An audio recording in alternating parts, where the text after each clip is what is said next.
Hello everyone, welcome to the class. I hope कि आप सब लोग ठीक होंगे और पढ़ाई लिखाई भी कर रहे होंगे। रिलेशन फंक्शन हमने लास्ट लेक्चर में स्टार्ट किया था, उसी की कंटिन्यूएशन में बात करेंगे। टॉपिक ऑफ डिस्कशन की अगर बात करें, क्या डिस्कस कर रहे हैं इस वाले क्लास में, तो फंक्शन और फंक्शन के ग्राफ। ठीक है, अब बुक खोलोगे तो आपको बुक में भी यही दिखेगा कि ग्राफ ऑफ सम फंक्शन, ठीक है, या कह लो स्पेशल टाइप ऑफ फंक्शन। उसके बारे में हम लोग बात करने वाले हैं आज की क्लास में। लास्ट क्लास में हमने क्या कवर किया था, तो अगर हम लोग लास्ट क्लास की बात करें तो बेसिकली हमने स्टार्ट करा था किससे? ऑर्डर्ड पेयर से हमने स्टार्ट करा। क्या होता है ऑर्डर्ड पेयर वो समझा था सबसे पहले। फिर उसके बाद हमने बात करी थी कार्टेशियन प्रोडक्ट की, है ना। कार्टेशियन प्रोडक्ट क्या होता है, ठीक है। तो उसके बाद हमने क्या बात करी, तो उसके बाद हमने बात करी थी रिलेशंस के बारे में। तो सो फार ये तीन वो टॉपिक हैं जिनको ऑलरेडी हम लोगों ने कवर कर रखा है, ठीक है। अब ऑलरेडी कवर कर रखा है तो अब ये समझना है आपको कि अब से जो बातें आगे स्टार्ट होने वाली हैं वो पिछले वाले से लिंक्ड है, ठीक है। तो कोई बच्चा ये क्लास डायरेक्टली देख रहा है तो please go and watch first the previous lecture इस चैप्टर का। मैं ये नहीं कहूंगा कि आप सेट्स के भी पढ़ के आओ, बट हाँ, आपको थोड़ा सा बेसिक आइडिया होना चाहिए और ये बातें आपको पहले से पता होनी चाहिए, क्योंकि अब मैं जब फंक्शन स्टार्ट कर रहा हूँ, ठीक है, तो फंक्शन को हम लोग यूजुअली कैसे डिनोट करते हैं? यूजुअली का एक स्टैंडर्ड नोटेशन ही होता है। इन जनरल एफ से डिनोट करते हैं, लेट्स से कैपिटल एफ। तो फंक्शन जो है एक्चुअली में सबसेट है किसका? रिलेशन का, राइट। तो अगर आप रिलेशन को नहीं जानते हो तो फंक्शन में बताऊंगा तो चीजें थोड़ी सी गैप फील हो सकता है कि क्या बोल दिया, ठीक है। तो बेटर है कि एक बार आप फंक्शन देख के फिर कंटिन्यू करें। आते हैं फंक्शन के ऊपर। रिलेशन बताया मैंने मैंने उसमें कार्टेशियन प्रोडक्ट से रिलेट करा था। हमने कहा कि रिलेशन उसका सबसेट होता है, तो रिलेशन के अंदर भी मेरे पास ऑर्डर्ड पेयर ही मिलने वाले हैं और वो दिखे वहां पे। हमने डोमेन, कोडोमेन और रेंज के बारे में उसके बात करी, ठीक है। साथ में एक चीज और एक्स्ट्रा हमने समझी और वो था मैपिंग मेथड, ठीक है। रिप्रेजेंटेशन ऑफ रिलेशन में हमने कहा कि मैपिंग मेथड भी होता है, जिससे हम लोग एक सेट के से दूसरे सेट में क्या बनाते हैं? रिलेशन बनाते हैं थ्रू एरो, या जिसको हम लोग मैपिंग बोल देते हैं, ठीक है। अब वो कुछ और था नहीं, जो मेरे पास रिलेशन था उसमें जो ऑर्डर्ड पेयर थे उनके दूसरे वाले एलिमेंट्स को हम लोग क्या बोलते हैं कि इनकी पहले का इमेज है। इतनी ही बात थी वहां पे। अब जब इमेज वाली बात आ गई और मैं कह रहा हूं कि जो फंक्शन है आपका वो सबसेट है रिलेशन का, तो एक बात तो इसमें कंफर्म हो जाती है ना कि फंक्शन के अंदर जो भी एलिमेंट्स आने हैं, जो भी आने हैं, वो भी पहली बात तो अगर आर जो मेरे पास ऑर्डर्ड पेयर का है इसमें, तो ऑब्वियस सी बात है जब मैं इसका कोई भी सबसेट बना रहा हूँ तो इसमें भी ऑर्डर्ड पेयर ही आएंगे और ये फंक्शन को भी उसका सबसेट है तो ऑब्वियसली इसके अंदर भी ऑर्डर्ड पेयर ही आएंगी। अब ऑर्डर्ड पेयर ही अगर आ रहे हैं तो हमने कहा कि अगर ए और बी दे रहे हो यहाँ पे, तो यहाँ पे भी तो यही बोलोगे ना कि बी जो है ए का इमेज है, यही बोलोगे। अब ये अगर बी का इमेज, सॉरी बी जो ए का इमेज है, या फिर जो मेरे पास आगे इस तरीके से एलिमेंट्स आएंगे उनके लिए भी सेम तरीके से हम लोग बात कर रहे होंगे। तो अब ये कौन से सबसेट हैं जो फंक्शन कहलाएंगे, उसकी डिफिनीशन इस इमेज वाली बात से स्टार्ट होती है ना। यहां तक कनेक्टेड है? और अगर यहां तक कनेक्टेड है तो एक बार डिफिनीशन को पढ़ लो, एक बार पढ़ लो। बाकी मैं दो चीजें बताऊंगा, उसको आप देख के सीधा बताओगे कि ये फंक्शन है कि नहीं है, तो उसके पे लोड नहीं लेना है कि क्या है, बट एक बार रीड आउट कर लो। क्या कह रहे हैं कि a relation F, a relation, पहली बात तो यहाँ पे आर होना चाहिए, है ना। A relation R from a set A to set B is said to be a function if every element of set A has one and only image in set B. In other words, a function f is a relation from non-empty set to a non-empty set B such that domain of A is A, है ना, domain of function is A, and no two distinct ordered pair in F have the same first element, है ना। क्या कह रहा है, नहीं समझ में आया, छोड़ दो। ये दो बातें कहते हैं कि किसी भी रिलेशन को मैं फंक्शन कब बोलूंगा। चलो अगर मैंने कहा कि पहली बात तो आर को मैंने कहा कि दो डिफरेंट सेट्स की बात कर रहे हैं ए से बी में, तो अभी भी बात वही है कि ये जो फंक्शन भी आएगा वो कहीं ना कहीं इन दोनों सेट्स के अंडर ही आएगा, राइट। हमने रिलेशन में कुछ ज्यादा नहीं बोला, हमने कहा कि कार्टेशियन प्रोडक्ट के जितने भी आप सबसेट बना सकते हो वो सारे कहीं ना कहीं रिलेशन कहलाएंगे। अब उनमें से भी किसी पर्टिकुलर की बात होगी तो हम दोनों जो एलिमेंट है ऑर्डर पेयर के अंदर उनके अंदर वो कैसे रिलेट कर रहे हैं, किस रूल किस कंडीशन के अकॉर्डिंग, उससे हम लोग उसको डिफाइन कर लेते हैं और जिसकी बात करनी होती कर लेते हैं।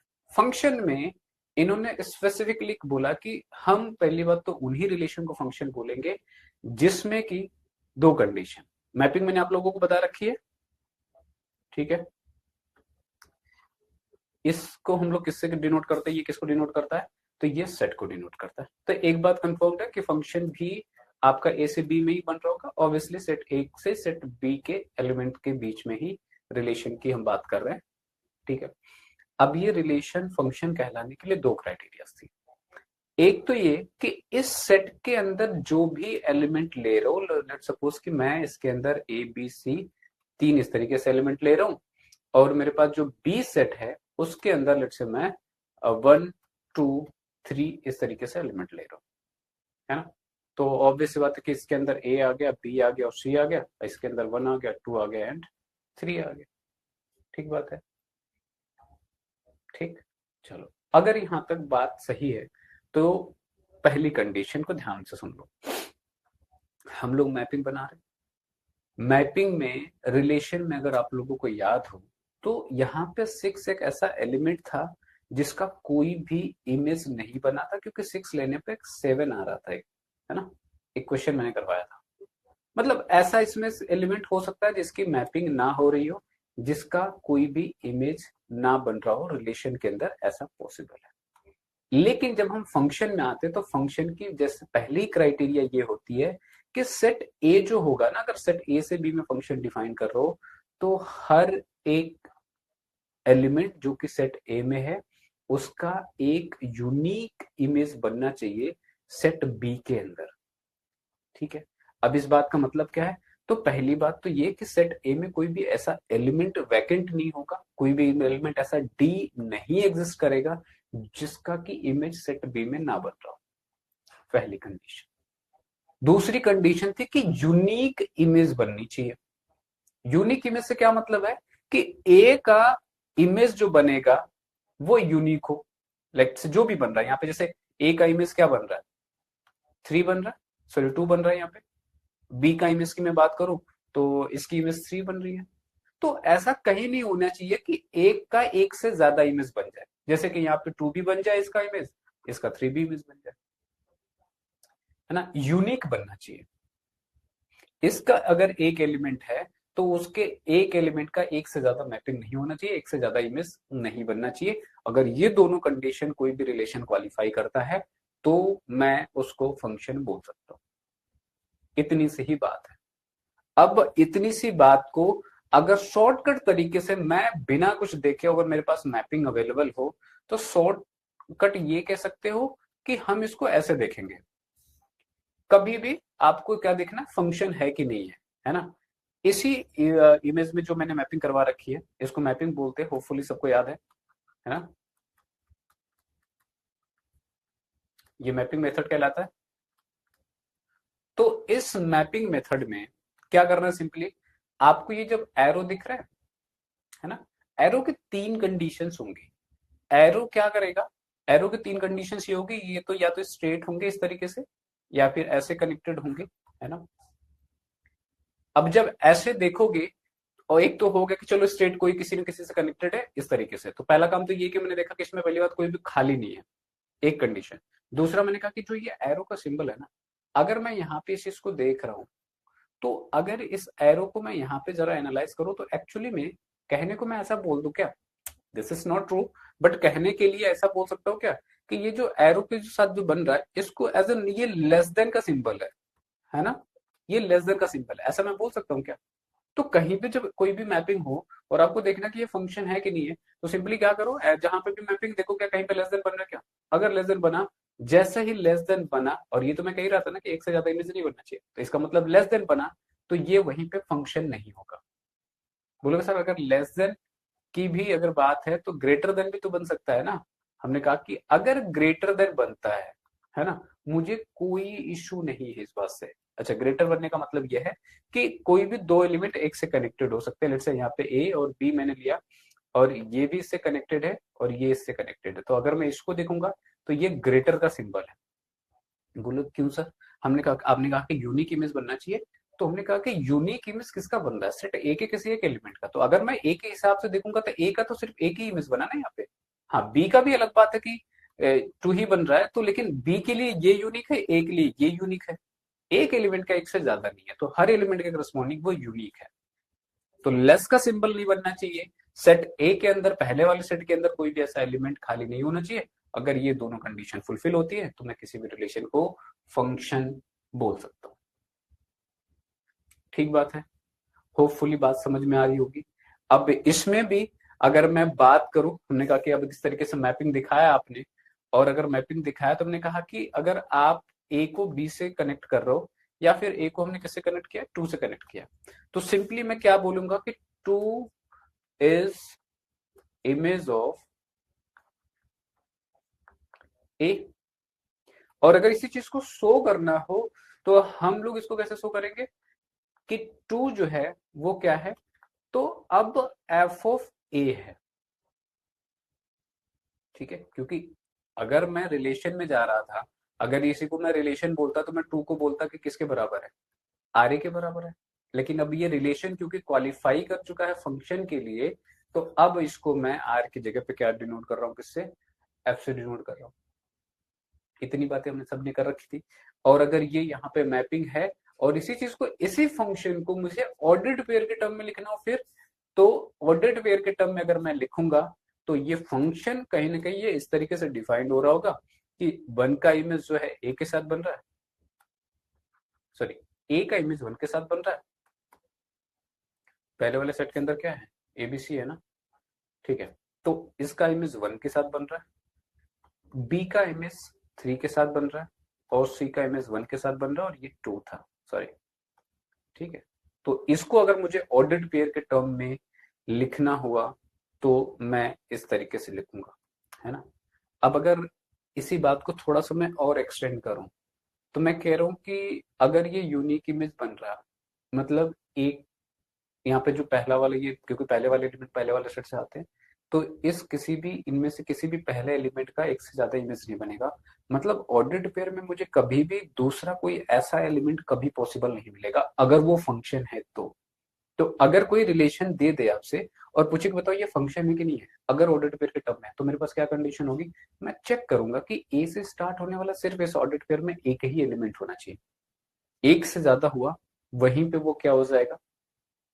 फंक्शन की क्राइटेरिया को वॉलेट कर देगा और वो फंक्शन नहीं होगा। ठीक है, ये क्वेश्चन वाले पर्सपेक्टिव है। जब आप सॉल्व करते रहोगे क्वेश्चन आपको इस तरीके आपके सामने मिलेंगे। होपफुली इतनी बात समझ में आ रही है। तो ये अगर है तो ये फंक्शन नहीं कहलाएगा, अगर आप यहाँ पे अगर इग्नोर करा जा रहा है। तो यही सारी बातें हैं। होपफुली हमने सारी बातें यहाँ पे ऑलमोस्ट डिस्कस कर ली है फंक्शन के बारे में। नोटेशन वाली जो बात होती है, तो जैसे हमने कहा कि रिलेशन के लिए मैंने बोला कि अगर रिलेशन आप ए टू बी में डिनोट करते हो तो इस तरीके से शो करते हो, ए टू बी। सिमिलर वे में, क्योंकि ये सबसेट ही है तो ऑब्वियसली इसका भी डिनोशन उसी तरीके से होगा। रिलेशन ऑन सेट ए की बात करते हैं तो यूजुअल मेरे पास नोटेशन इस तरीके से होता था। अगर फंक्शन ऑन ए भी बोल रहे हो आप तो ऑब्वियसली ये भी इस तरीके से डिनोट करा जाएगा। दूसरे वाले को, एलिमेंट को मैंने क्या बोला यहाँ पे, अगर पीछे अगर बात कर रहा हूं, हमने कहा कि इस तरीके से मैंने जब एलिमेंट लिया तो मैंने बोल दिया कि ए टू जो है ए का इमेज है। अगर इसी चीज को मुझे वापिस उल्टा बोलना रहे तो सेम वे में जो हमने पीछे ले रखी है, हमने ए अगर टू से कनेक्टेड है या फिर टू का पेयर था, या फिर मेरे पास जो बी था उसका थ्री के साथ पेयर अप था, तो यहाँ पे मैंने बोला कि जो टू है is image of A, right. इसी चीज को मैं उल्टा भी बोल सकता हूं। क्या उल्टा क्या बोलना है कि अगर मुझे ए के बारे में बोलना है तो मैं कहूंगा कि A is pre image of two. ठीक है, या फिर अगर दूसरा वाला मैं पेयर ले लूं तो यहां पे मैं बोल सकता हूं कि जो बी है is pre image of three. ऐसे भी बोल सकते हैं। तो बी वाला अगर इमेज है तो ए वाला उसका प्री इमेज है। ठीक है, आगे बात करें तो ये है अबाउट फंक्शन। इतनी बातें आपको समझनी है। जैसे जैसे आगे बढ़ते जाएंगे तो और भी बातें इसमें ऐड ऑन होती चली जाएंगी। ठीक बात है। अभी यहाँ तक सो फार मैंने ऑर्डर्ड पेयर के टर्म में बता दिया। हमने कहा कि जैसे मैंने रिलेशन को एक्स और वाई के टर्म में दो पेयर्स को लेके कैसे डिफाइंड वो करके रिलेशन डिफाइन करते थे, सिमिलर वे में आपको अब उसी आर को तो एफ बोल रहे हैं, है ना, अगर वो इस कंडीशन को मीट करता है तो वैसे आपको फिर से एक्स वाई जेड में रिलेशन देके सेट डिफाइन करके उसको बोलेगा कि फंक्शन है कि नहीं है, वो सारी चीजें होंगी। एक्स और वाई मिलेगा तो हमने कहा कि ग्राफ की तरफ भी हम बढ़ेंगे, उसी चीज के कुछ फंक्शंस के ग्राफ भी डील करेंगे वैसे आज वाली क्लास में भी। तो ग्राफ कैसे बनता है उसके बारे में बात करेंगे। ठीक है, पहले इस क्वेश्चन की अगर हम लोग बात कर ले तो ये क्या कह रहा है कि which of the following relation is a function. कैसे पता करना, अभी मैंने पीछे बोला कि कोई भी से पहला जो भी ऑर्डर पेयर के जो भी के अंदर इस रिलेशन के अंदर जो भी पेयर्स आ रहे हैं उसमें पहला वाले एलिमेंट एक से ज्यादा बार यूज नहीं होना चाहिए। एक से ज्यादा बार यूज है तो वो रिलेशन है, वो फंक्शन नहीं है। क्या रीजन है, मैंने कहा कि एक से ज्यादा मैपिंग हो जाएगी, एक से ज्यादा इमेज बन जाएगी तो वो यूनिकनेस उसकी खत्म हो जाएगी, और यूनिकनेस अगर खत्म होती तो उसको मैं फंक्शन नहीं बोलूंगा। तो अगर यहाँ पे हम सर्च करना स्टार्ट करें तो अगर आप देखोगे तो यहाँ पे एक ही बार हुआ, बी एक बार यूज हुआ, सी एक बारी, बट यहाँ पे बी दो बार यूज हुआ। क्या ये फंक्शन कहलाएगा? हमने सिर्फ एक पर्टिकुलर की बात नहीं करी, इनमें से कोई भी जो पहला एलिमेंट होगा वो एक से ज्यादा बार नहीं होना चाहिए, क्योंकि अगर मैं इसको मैपिंग के थ्रू देख रहा हूँ यहाँ पे तो ये आप ऐसा कह रहे हो कि बी की इमेज ई भी बन रही है और बी का इमेज एक्स भी बन रहा है, और जैसे यहाँ पे ये लेस देन का सिंबल आ गया ये फंक्शन नहीं होगा। तो अगर मैं पहले की बात करूं तो this is not a function. ठीक, आ जाओ दूसरे में। यहाँ पे ए का इमेज डी भी बन रहा है, ए का इमेज एम भी बन रहा है, ये भी वॉयलेट कर गया। एक से ज्यादा इमेज डी बनना चाहिए, ये भी फंक्शन नहीं है।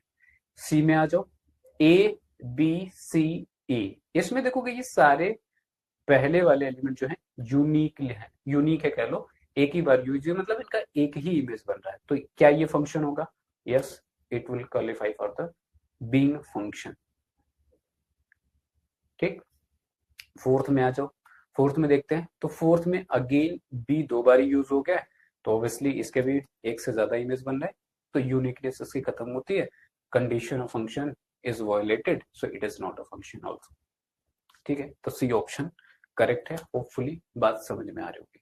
मैंने कहा कि जैसे रिलेशन डिफाइंड होता है वैसे ही फंक्शन रिलेशन भी तो क्या है, सॉरी फंक्शन भी तो क्या है, एक रिलेशन ही है। हाँ, उसके क्राइटेरियाज अपने दो थे, वो फुलफिल होने चाहिए। चलो, तो यहाँ पे दूसरे वाले क्वेश्चन में कह रहा है कि मेरे पास n be the set of natural numbers and the relation r be defined such that r is x, y such that कि y is equal to 2x, xy is the element of natural number. ठीक है, यहाँ पे हमने एक r define कर दिया है बेसिकली, और r के लिए हम ये बोल रहे हैं कि ऑर्डर्ड पेयर लेंगे एक्स वाई के जैसे, और ये इस प्रकार से होनी चाहिए कि जो y होना चाहिए वो ट्वाइस ऑफ x होना चाहिए, जबकि आप x और y दोनों ही नेचुरल नंबर हैं। ठीक है, इसको सिंपली अगर और सिंप्लीफाई करके बोलेंगे, पहली बात तो आर नेचुरल नंबर पे डिफाइंड है, तो ये n टू n की बात कर रहा है। इससे तो इतनी बात इंटरप्रेट कर ही सकते हैं हम लोग, क्योंकि n पे डिफाइंड है, n क्या है, नेचुरल नंबर। ठीक है, तो कह रहा है कि क्या ये रिलेशन फंक्शन है, क्या ये फंक्शन नहीं है। डोमेन रेंज इन कोडोमेन नेचुरल नंबर है, इनमें से कोई नहीं। एक अच्छा डिटेल्ड क्वेश्चन है, सब पे धीरे धीरे बात करते हैं एक एक करके। पहली बात मैंने कहा कि आर को पहली बार डिफाइन तो करो, ये तो सेट बिल्डर फॉर्म में इन्होंने लिख दिया है, हम इसको रोस्टर में करते हैं। एक्स क्या हो सकता है, natural number. Natural number started from 1 2 3 4 5 ऐसे काउंटिंग वाले नंबर्स। तो अगर मैंने कहा कि यहाँ पे अगर एक्स को मैं 1 लूंगा तो वाई क्या आना चाहिए, तो इस रिलेशन के अकॉर्डिंग, इस रूल के अकॉर्डिंग वाई जो होना चाहिए 2 गुना होना चाहिए एक्स का। तो अगर आपने एन लिया तो इसका डबल कर दो तो मिल गया। यहाँ पे 2 लोगे तो ये अब क्या हो जाएगा, 4 हो जाएगा। 3 लोगे तो ये 6 हो जाएगा, और 4 पे 8, 5 पे 10 एंड सो ऑन। जैसे जैसे एक्स लेते चले जाओगे वैसे वैसे ये मुझे पेयर मिलते चले जाएंगे। अब सवाल है, क्या ये रिलेशन फंक्शन है? ऐसे में तो कितने भी नेचुरल नंबर ले सकते हो, सारे लिखने यहाँ पे पॉसिबल नहीं है, तो मैंने डॉट डॉट करके लिख दिया। इसको फंक्शन होने के क्राइटेरिया में क्या था, मैंने कहा कि कभी भी इस ऑर्डर्ड पेयर में जो ये पहले वाले एलिमेंट एक से ज्यादा बार यूज नहीं होने चाहिए। अब एक से ज्यादा बार यूज होने का मतलब है कि एक से ज्यादा एक वैल्यू के लिए y का 2 मान मिले, ऐसा कोई नेचुरल नंबर आप सोच पा रहे हो? यहाँ पे x कोई 2 वैल्यू रख के देखो जिससे सेम y मिल रहा हो, ऐसा कभी नहीं होगा। 1 रखा तो 2 आएगा, 2 रखा तो 4 आएगा, 3 रखा तो 6 आएगा। जैसे जैसे वैल्यू चेंज करते चले जाओगे वैसे वैसे आपको एक y मिलेगा और हर बारी यूनिक मिलेगा। 10 रखा तो 20 आएगा, 20 रखा तो 40 आएगा, 15 रखा तो 30 आएगा। कोई भी ऐसा नहीं होगा कि रिपीट करेगा। तो एक बात समझ में आ रही है कि हर एलिमेंट एक ही बार यूज हो रहा है और एक वैल्यू की एक एक्स के लिए 2 वाई की वैल्यू नहीं मिल रही है यहाँ पे, क्योंकि वैसे भी ये लीनियर है तो एक यहाँ पे एक्स रखोगे एक ही वाई मिलेगा, एक एक्स के लिए 2 वाई तो नहीं मिलने वाले हैं। तो पहली क्राइटेरिया तो हो जाती है कि yes it is a function, क्योंकि इसकी मैपिंग हो रही है। और अच्छा, ये तो एक होगा यूनिक इमेज वाली बात। दूसरा होता है कि जो भी आपका पहला सेट है इसके हर एक एलिमेंट के लिए इमेज बनना चाहिए, है ना। कोई इसमें नेचुरल नंबर ऐसा नहीं होना चाहिए जिसके करस्पॉन्डिंग आपका इमेज ना बन रहा हो, जिसके करस्पॉन्डिंग वाई की वैल्यू ना मिल रही हो, जिसके करस्पॉन्डिंग फंक्शन की वैल्यू ना मिल रही हो। ठीक है, तो अगर अब सोच के देखो आपने कोई भी नेचुरल नंबर ऐसे इसमें पुट करके देखो इस अक्स का, और देखो क्या वाई ना मिले। इमेज ना बनने का मतलब है कि वाई की वैल्यू नहीं मिलेगी दूसरे वाले में। तो कोई ऐसा एक सोच के देखो कि जो नेचुरल नंबर हो और आप वैल्यू पुट करो और वाई ना मिले, या फिर वाई मिले तो नेचुरल नंबर ना मिले। ऐसा कभी नहीं होगा। आप सोच के देखो, जितना सोच सकते हो, 1 2 3 4 5 आपको जितना भी रख के देख सकते हो, रख के देखो यहाँ पे ऐसा कोई भी वाई मुझे नहीं मिलेगा। ठीक बात है। तो इसमें क्या समझ में आया कि ये दोनों क्राइटेरिया को क्वालिफाई कर रहा है, इसलिए ये फंक्शन तो है। पहली चीज, फंक्शन तो है ये। दूसरा, R is not a function. तो अब जब फंक्शन हो गया तो फंक्शन नहीं होने वाली क्राइटेरिया तो ऐसे कट आउट हो गई। तीसरा आता है आपका डोमेन क्या है, इसका रेंज क्या है, या कह लो कि डोमेन कोडोमेन, और रेंज क्या है इसके नेचुरल नंबर है। अब जरा इस पे बात कर लेते हैं। अगर ये मेरे पास फंक्शन है यहाँ पे, इसको रिलेशन को मैं बोल रहा हूँ कि चलो ये तो फंक्शन हो गया। फंक्शन के अंदर ये ऑलरेडी पेयर आएंगे, और अब मेरा फंक्शन भी क्या है, तो नेचुरल नंबर से नेचुरल नंबर है। हमने पहले पिछले वाले क्लास में भी बताया कि जो पहला वाला सेट होता है इसको क्या बोलता हूँ मैं, डोमेन। दूसरा वाला जो सेट होता है इसको मैं क्या बोलता हूँ, कोडोमेन। इतना तो सबको पता है। अब यहाँ पे जब वैल्यूज हमने पुट करी थी तो 1 2 3 4 5 6 7, और जो पहले वाले एलिमेंट का सेट है ऑर्डर्ड पेयर के, उनको ही मैं क्या बोलता हूँ, डोमेन बोलता हूँ। तो अगर इसको मैं डोमेन बोल रहा हूँ तो डोमेन के अंदर क्या आ जाएगा, मैंने कहा कि जैसे जैसे आप वैल्यू पुट करते जाओगे और सारे एक्स के लिए मिलेगा, कोई ऐसा एक्स नहीं होगा नेचुरल नंबर का जिसके लिए आपको वैल्यू ना मिल रही। तो इसके अंदर सारे के सारे नेचुरल नंबर आ जाएंगे 1 2 3 4, इस तरीके से, है ना। बात होगी अगर कोडोमेन की, तो कोडोमेन तो हमेशा ही आपको पता है कि दूसरा वाला सेट कोडोमेन होगा, उसमें एज सच हमको दिमाग लगाने की जरूरत नहीं पड़ती है। कोडोमेन भाई साहब थोड़े से आसान सहज रहते हैं। ये भी, ये तो आपका 4 5 एंड सो ऑन, ये कोडोमेन आ जाता। अब रेंज में आएगी दिक्कत। दिक्कत नहीं आएगी, समझने वाली बात है। रेंज क्या होने वाला है, तो रेंज मैंने कहा कि all the set of second numbers of ordered pair, है ना। तो अगर मैं दूसरे वाले एलिमेंट के सेट को लिखूंगा तो यहाँ पे मुझे क्या मिलेगा, 2 मिलेगा, 4 मिल रहा है, 6 मिल रहा है, 8 मिल रहा है, 10 मिल रहा है। क्या ये नेचुरल नंबर का सेट है? मैंने कहा कि अगर नेचुरल नंबर का सेट होता तो यहाँ पे 1 भी आता, यहाँ पे 3 भी आता, यहाँ पे 5 भी आता, यहाँ पे 7 भी आता, यहाँ पे 9 भी आता, बट ऐसा नहीं है, राइट। तो ये नेचुरल नंबर तो नहीं है, नॉट अ नेचुरल नंबर। ठीक, इसको मैं क्या बोलूंगा, ये नेचुरल नंबर तो नहीं है। तो जो यहाँ पे बात थी इस ऑप्शन में कि तीनों ही आपके नेचुरल नंबर नहीं, तो नहीं, डोमेन नेचुरल नंबर है, codomain is also natural number, but range is not a natural number, इसलिए ये ऑप्शन भी गलत है। और एक सही हो चुका है, नन ऑफ ऑप्शन का, नन ऑफ द अबव वाला ऑप्शन ऐसे गलत हो जाएगा। ठीक है, चलो नेक्स्ट की बात करें। नेक्स्ट कहता है कि let A B and F, आपके पास ए गिवन है, बी गिवन है और एफ गिवन है। तो f is a relation from a to b, f is a function from a to b, both a and b, and d none of these। Relation में हमने कहा कि अगर ये रिलेशन है तो इसके अंदर जो भी ऑर्डर्ड पेयर आएंगे और ए और बी के एलिमेंट ही होने चाहिए, ठीक है। देखो every function is a relation but every relation is not a function, ये बात याद रखो। सारे फंक्शन रिलेशन नहीं हो सकते, बट सॉरी सारे फंक्शन रिलेशन होंगे बट सारे रिलेशन फंक्शन नहीं होंगे, है ना। कुछ रिलेशन ही फंक्शन के लिए क्वालिफाई करेंगे और उसकी वो कंडीशन आपको पता है कि कौन सी दो है। यहाँ पे अगर अब मैं कह रहा हूँ कि F is a relation from A to B, तो मैं देखूंगा कि ए टू बी में है तो इसके अंदर जो भी ऑर्डर्ड पेयर के एलिमेंट है वो ए बी से ही होने चाहिए, दैट्स ऑल। तो अगर मैं ये चेक करूंगा तो 1 5 ठीक है इसके अंदर, 2 9 इसके अंदर है, 3 1 ऑब्वियसली है, 4 5 यहाँ पे है, 2 11, तो ये रिलेशन तो है ना। F is relation from A to B. क्या ये फंक्शन है? तुमने कहा कि फंक्शन की क्राइटेरिया क्या थी कि पहली बात तो इसके हर एलिमेंट के करस्पॉन्डिंग एक वैल्यू मिलनी चाहिए और इसका कोई भी एलिमेंट दो बार यूज नहीं होना चाहिए फंक्शन होने के लिए। अगर ये बात मैं चेक कर रहा हूँ तो यहाँ पे 1 यूज हुआ, 2 यूज हुआ, 3 यूज हुआ, 4 यूज हुआ, सबके सब यूज हो गए, मतलब सबकी इमेज बन रही है, ये बात पहली क्राइटेरिया क्वालिफाई हो गई। दूसरा बोला कि यूनिकली कनेक्टेड होनी चाहिए, मतलब एक वैल्यू एक से ज्यादा बार नहीं यूज होनी चाहिए, बट यहाँ पे जो 2 है 2 बार यूज हो गया, तो क्या इसको मैं फंक्शन बोलूंगा? तो इसको मैं फंक्शन नहीं बोलूंगा, इसका मतलब ये भी गलत हो गया, इसका मतलब ये भी गलत हो गया, ठीक है। चलो नेक्स्ट की बात कर ले। नेक्स्ट कहता है कि इफ जी मेरे पास इस तरीके से फंक्शन है। अब यूजुअली मैंने कहा कि फंक्शन को एफ से हम लोग डिनोट करते हैं, बट नॉट नेसेसरली, आप कोई भी अल्फाबेट यूज कर सकते हो उसके लिए भी। In general function stand for F, तो हम लोग यूज कर लेते हैं, बट वो कोई वो नहीं है कि नहीं इसी को यूज करना है।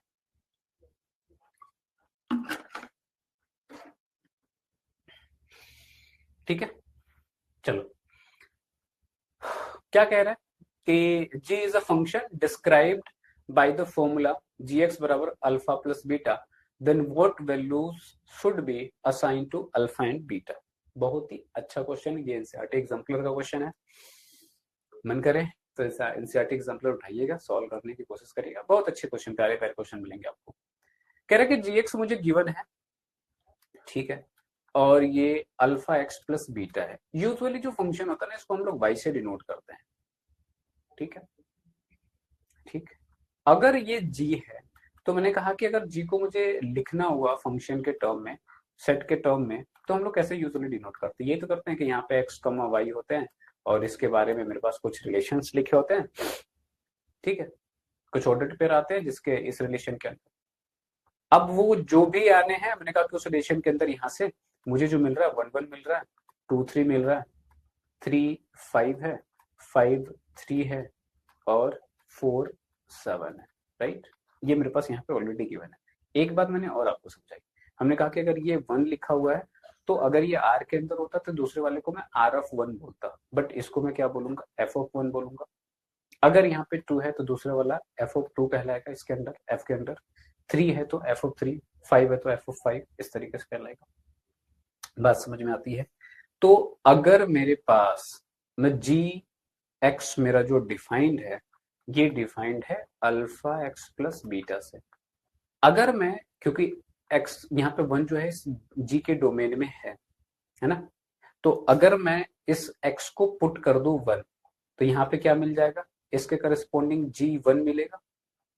अगर इसमें पूरे एक्सप्रेशन में x की जगह पे 1 पुट कर दो तो, या फिर इसको मैं g1 बराबर क्या बोल सकता हूँ? अल्फा प्लस बीटा बोल सकता हूँ। Let's say this is equation number first. Actually मुझे अल्फा बीटा निकालना है इस इक्वेशन से, और अल्फा बीटा 2 अननोन है तो 2 मुझे इक्वेशन चाहिए होगी। मैं ऐसा तो मैं इन ऑर्डर पर सबके लिए बोल सकता हूँ। अगर मैं दूसरा पेयर ले लूँ या तीसरा पेयर ले लूँ, तीसरे पेयर में x क्या है? 3 है, तो g3 के करस्पॉन्डिंग क्या हो जाएगा?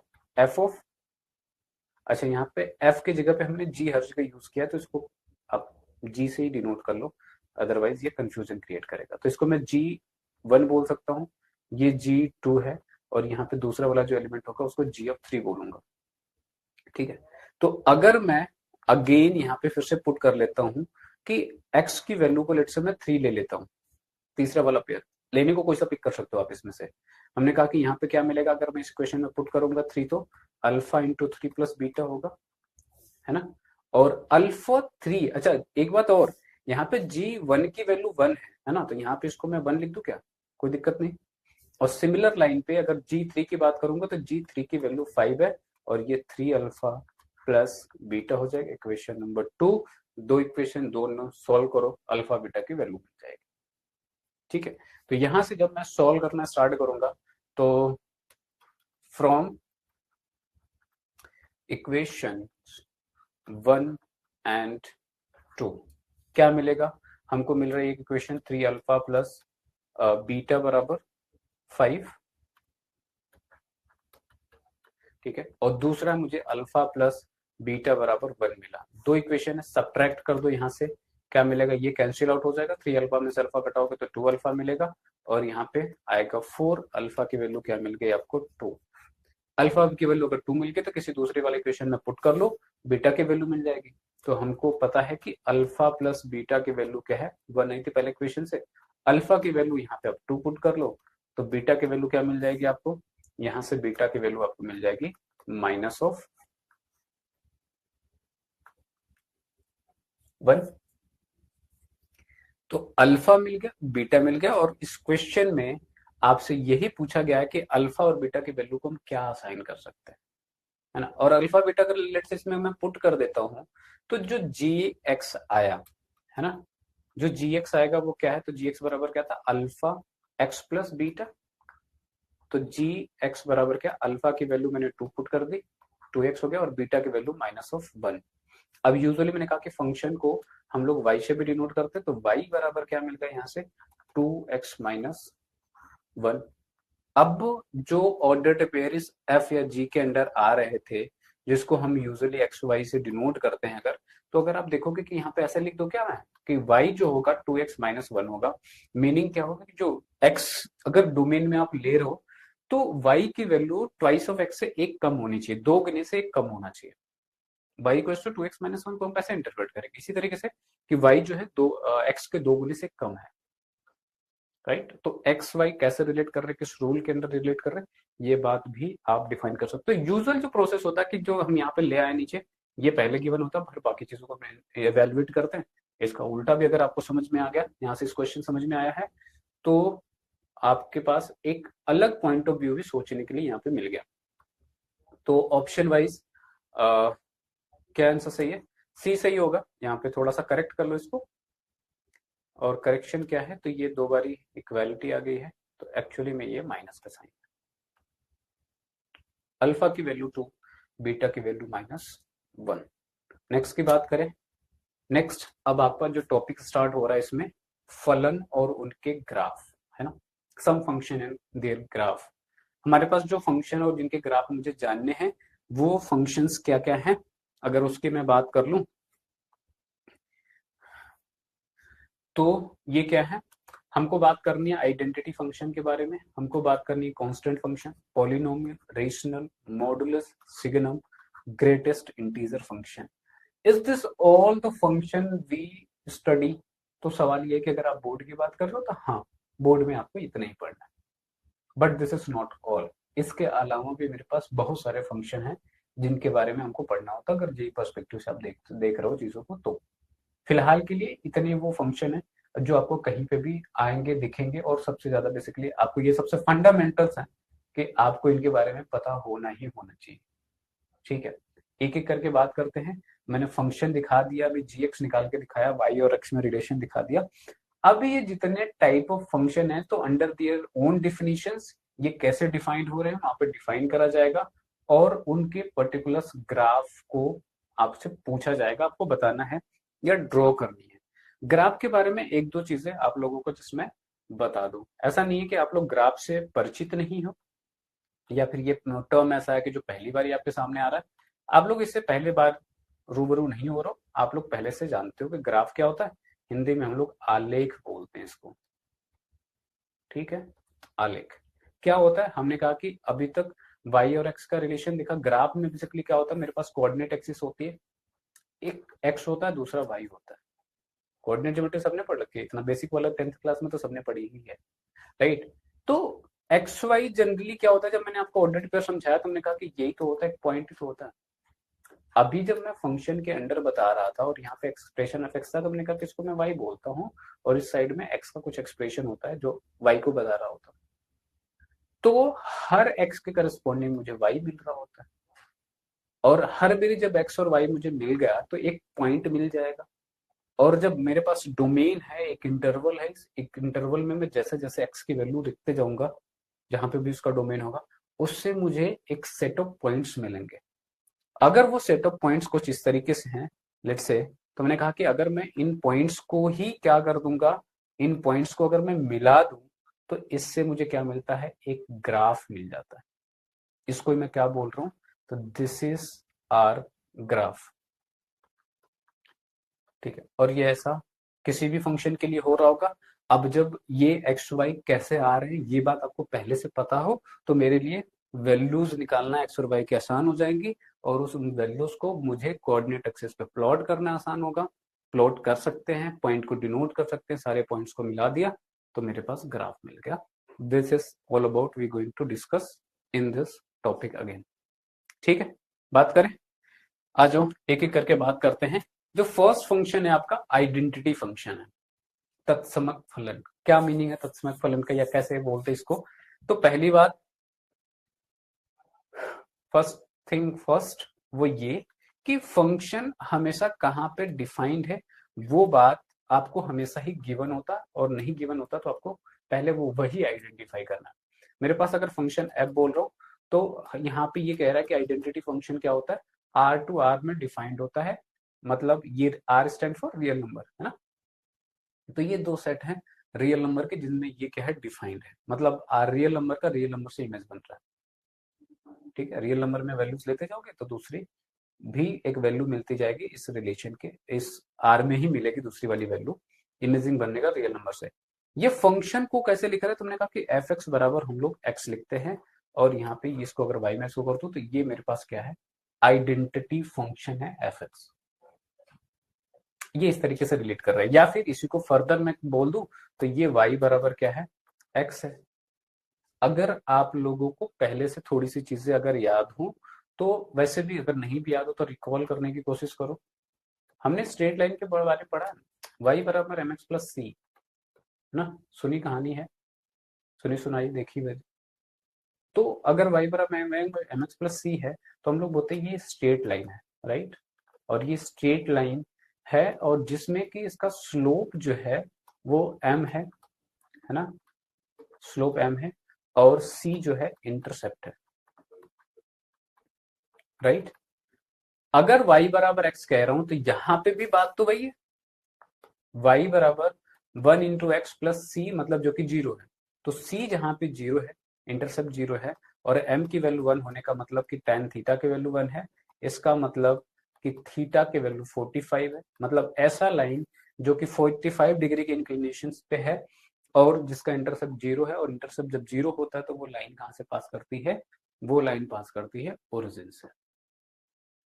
ठीक है, तो एक y बराबर x या आइडेंटिटी फंक्शन का जो ग्राफ होगा, अगर हम लोग प्लॉट करेंगे कोऑर्डिनेट एक्सिस पे, ये मेरे पास कोऑर्डिनेट एक्सिस है,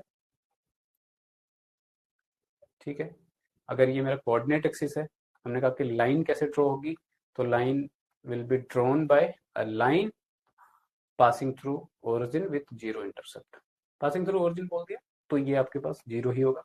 अब आर टू आर को एक तरीके से फिर से समझो, एफ है ना, ये आर टू आर लिखने का मतलब, मैंने कहा कि ये हमेशा इसका डोमेन होता है, पहले बता चुका हूं, और ये इसका कोडोमेन होता है, राइट। और कोडोमेन रेंज हो सकता है, क्योंकि रेंज होता है सबसेट होता है कोडोमेन का। तो यहाँ पे जो डोमेन है जो x है वो ऑब्वियसली इस x एक्सिस पे होगा, और जो इसकी वैल्यूज आएंगी वो हमेशा ही y एक्सिस पे आएंगी, क्योंकि अब fx बराबर या y बराबर मेरे पास x है। मैंने कहा इससे डोमेन अगर रियल नंबर है तो लेट से मैंने अगर 1 लूंगा तो y की वैल्यू क्या आएगी, 1 आ जाएगी। 2 लूंगा तो y की वैल्यू 2, अगर 3 लिया तो y की वैल्यू 3 आ रही है। जैसे जैसे x लेते जाओगे वैसे वैसे ही आपको y मिलता चला जाएगा। अगर आपने 1.1 लिया तो मुझे y की वैल्यू भी 1.1 मिलेगी। अगर वो आपने 1.2 लिया तो y की वैल्यू भी मुझे क्या मिलेगी, 1.2 मिलेगी। जो वैल्यू x का लोगे वही सेम वैल्यू मुझे y की मिलेगी। तो हर पॉइंट के करस्पॉन्डिंग मुझे यहाँ पे ये पॉइंट इस तरीके से मिलेगा, है ना। और अगर इसी तरीके से मैं सारे पॉइंट्स के लिए ड्रॉ करूंगा तो मैंने कहा कि उन्हीं पॉइंट्स को तो मिला के हम लोग क्या बोल रहे थे कि ग्राफ बन जाता है। तो अगर आप लाइन के टर्म में अगर बात समझ पाए हो तो भी ठीक है, ठीक है। और अगर इस पॉइंट के करस्पॉन्डिंग समझना चाहो तो भी ठीक है। सेम बात गोज तो नेगेटिव वैल्यूज एज वेल। यहाँ पे नेगेटिव वैल्यूज लोगे तो हर नेगेटिव वैल्यू अगर आपने -1 लिया है तो उसके करस्पॉन्डिंग वाई एक्सिस पे -1 मिल जाएगा, ठीक है। और इसके करस्पॉन्डिंग पॉइंट होगा जो कि -1, -1 को डिनोट कर रहा होगा। अगर यहाँ पे आपने 1 लिया था, यहाँ पे 2 लिया है, तो यहाँ पे 2, 2 एक पॉइंट मिलेगा आपको, ठीक बात है। और ऐसे ही सारे पॉइंट्स को जैसे जैसे मिलाते चले जाएंगे, इनके लोकस मिलेगा, और वो लोकस ही इसका क्या है, ग्राफ है। होपफुली सबको बात समझ में आ गई होगी, है ना। तो ये है, this is all about graph of identity function.